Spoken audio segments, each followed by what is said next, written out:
Meron tayo nung bagong lens ng Sigma. Ito yung Sigma 17 to 40mm f1.8. And get this no, first time ever na art lens for APS-C cameras. Alam kong excited na kayo kaya huwag nating patagalin. Roll that intro.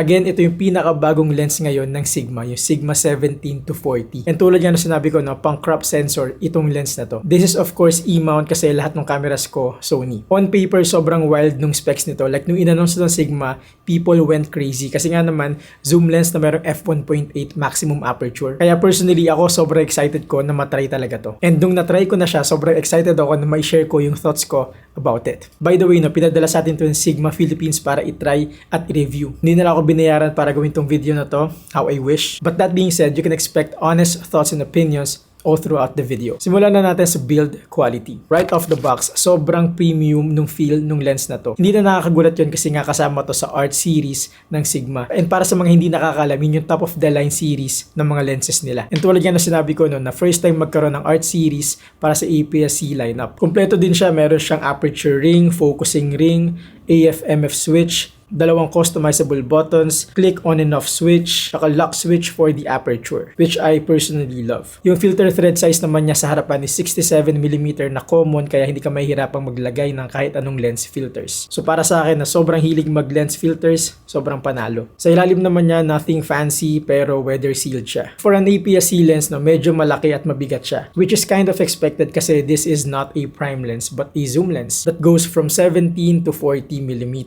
Pero ito yung panalo dito, no? Tong lens na to ay merong internal zoom. Meaning to say, from 17 to 40mm, it doesn't extend or whatsoever. Sobrang panalo nun, lalo na kung nag-gimbal work ka kasi hindi mo na kailangan mag-rebalance or mag-recalibrate. Tsaka yun nga, no, na hindi na siya hahaba. Personally, gustong gusto ko yung feature na yun kasi imagine, no, hindi na siya nag-iiba pa ng form factor kahit anong gawin mo. May mga times kasi na kapag nag-unboxing ako, which I usually do, kapag zoom lens yung gamit ko, alam mo yung bumababa yung front element niya kapag mabigat yung lens filter. Hassle nun kapag ganun. So, ang ganda na ito, kahit anong mangyari, hindi siya bumabagsak kasi nga it stays the same all throughout. And again, mabigat siya pero hindi ganun kabigat. Malaki siya pero hindi ganun kalaki. Gets nyo? Sobrang ganda rin nung aperture tsaka focusing rin niya. Sobrang smooth and sobrang buttery. Hindi tulad ng iba na parang sobrang lambot kaya parang nadudulas na kapag ni-rotate mo. Ito sobrang lagkit and sobrang tama lang yung friction niya. Like I said, sobrang premium nung feel. So para sa build quality at form factor nitong lens na to, I cannot be happier. Now let's move on sa autofocusing performance ng lens na to. Sa totoo lang, no, nung ginagamit ko siya, halos nalilimutan ko na third party nga pala itong lens na to. Kasi yung autofocusing performance niya, sobrang parang native lens kumbaga. Sobrang bilis, sobrang responsive, tsaka sobrang intellectual. Like kayang-kaya niya i-identify at mag-stick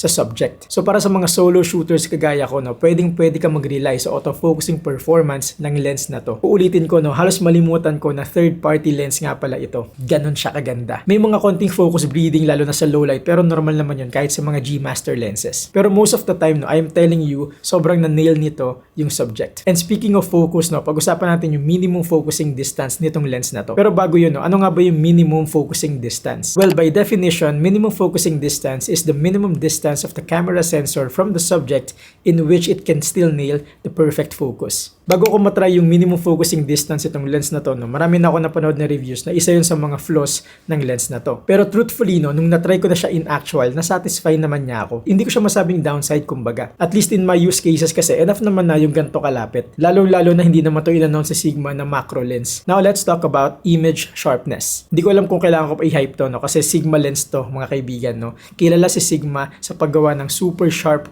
lenses. Not to reiterate once again that this belongs to art series, which is the top of the line ng Sigma. That being said, no, without any shadow of doubt, you can expect na sobrang sharp nito through and through. Like for both photo and video, from 17 to 40mm, sobrang sharp ng output nito. Sa totoo lang, for social media, straight up, more than good enough yung kayang ibigay nito sa'yo. And kung professional ka naman and you're wondering if this could deliver, I am telling you, this is the real deal. Kahit mag-pixel peep ka, sobrang confident ako na hindi ka aangal dito. Sa katunayan, no, in post-production, nagbabawas pa nga ako ng sharpness kasi nga, minsan overly sharp naman siya. Well, yun naman ay preference ko na lang. But overall, no, mapa-professional or casual photographer or videographer, sobrang ganda ng image sharpness nito. Kaya mapa-architectural, landscape, product, portrait, you can't go wrong with this lens. Well, as far as image sharpness is concerned.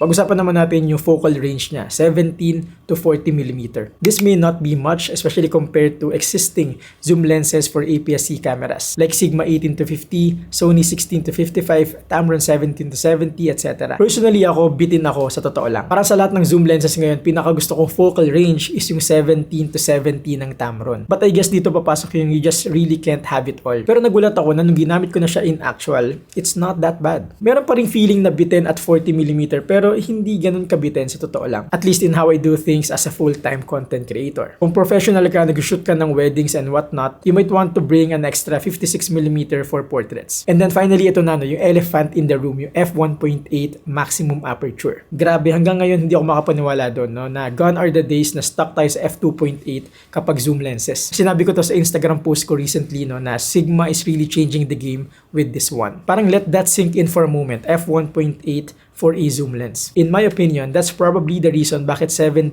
to 40mm lang siya. Kasi unlike 18 to 50, 16 to 55, 17 to 70, sinubukan ni Sigma na i-compensate yung bitin na focal range by using large aperture. And sa totoo lang, yun yung exact reason kung bakit natanggap ko yung 17 to 40mm. Kasi sobrang well compensated siya ng f1.8 maximum aperture. Kasi with f1.8 aperture, from 17 to 40, kayang-kaya nitong magbigay ng blurry background or that bokeh effect in your shots. For talking head videos like this, sobrang defined and sobrang satisfied ako sa separation ng background from the subject. Lalo na kapag nagharap na ako or nagpakita na ako ng product closer to the camera, sobrang buttery and sobrang bokeh-licious kumbaga, which I really love. For unboxing naman, no, usually 24mm to, and salamat ulit sa f1.8 aperture, kayang-kaya pa rin magbigay ng bokeh effect in your shot, which is ideal para ma-focus yung mata ng mga tao dun sa subject mismo, kahit cluttered or messy yung table. Even for product showcase, define yung background separation ng subject. Kaya for B-rolls like this, palag na palag sa totoo lang. And then for portraits at 40mm, again dahil sa f1.8 aperture, kung hindi mo to isa side by side sa 85 sa 56mm,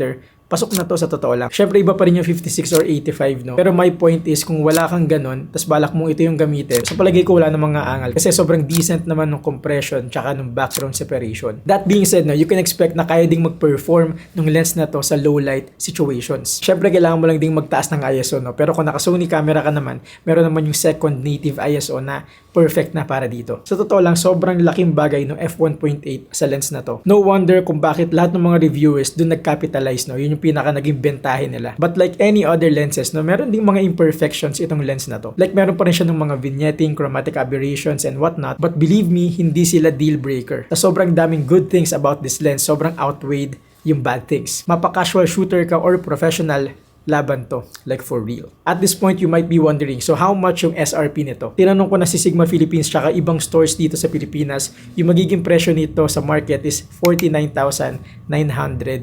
Fair ba siya? In my opinion, yes, fair na fair. Again, no, hindi ito contemporary lens. This is an art lens. So yes, hindi siya mura, no, but for what it offers, I'm telling you, worth it. Kung casual shooter ka, hindi ko siya marirecommend. Medyo mahal siya and in a way, overkill. Pero kung professional ka looking for a one-and-done zoom lens for your APS-C camera, without any hesitation, sobrang worth it. Kaya ba nitong palitan yung mga prime lenses natin? Yung personal na sagot ko dyan, oo, kayang-kaya. Sa workflow ko kasi naglalaro ako sa 16mm tsaka 35mm prime lenses. So simula nung dumating to, literal na hindi ko na ginamit yung dalawang lenses na yun. Kasi yung hinahanap ko na blurry background, image sharpness, autofocus, nabigay sa akin nito. Ang hindi niya lang kaya tapatan syempre yung 56mm f1.4. For portraits, to be honest, doon pa din ako. Pero kung hindi ko dala yun at ito lang yung meron ako, it's not the end of the world sa totoo lang. Again and again, kayang-kaya at pwedeng-pwede pa rin to. So yun lang naman for this video. No? I am sure I wasn't able to cover everything. So you can let me know your thoughts in the comment section or we can connect on Instagram, Facebook, or TikTok. As I end, no, if you are someone looking to simplify your gear or your setup, yung tipong gusto mong magbawas ng dadalhin every time mag-shoot ka, but you don't want to compromise quality and whatnot, at meron ka namang budget, go for this lens. Sobrang sulit talaga. Yun na muna sa ngayon, no? Sobrang na-enjoy ko yung paggawa ng review video na to. But nevertheless, no, yun na muna for now. Sana nag-enjoy at sana may natutunan kayo sa video na to. Yung aim ko sa video na to is maging unang Pilipino na mag-review ng lens na to. So kung nangyari yun, kung ako lang yung pinapanood nyo ngayon, sana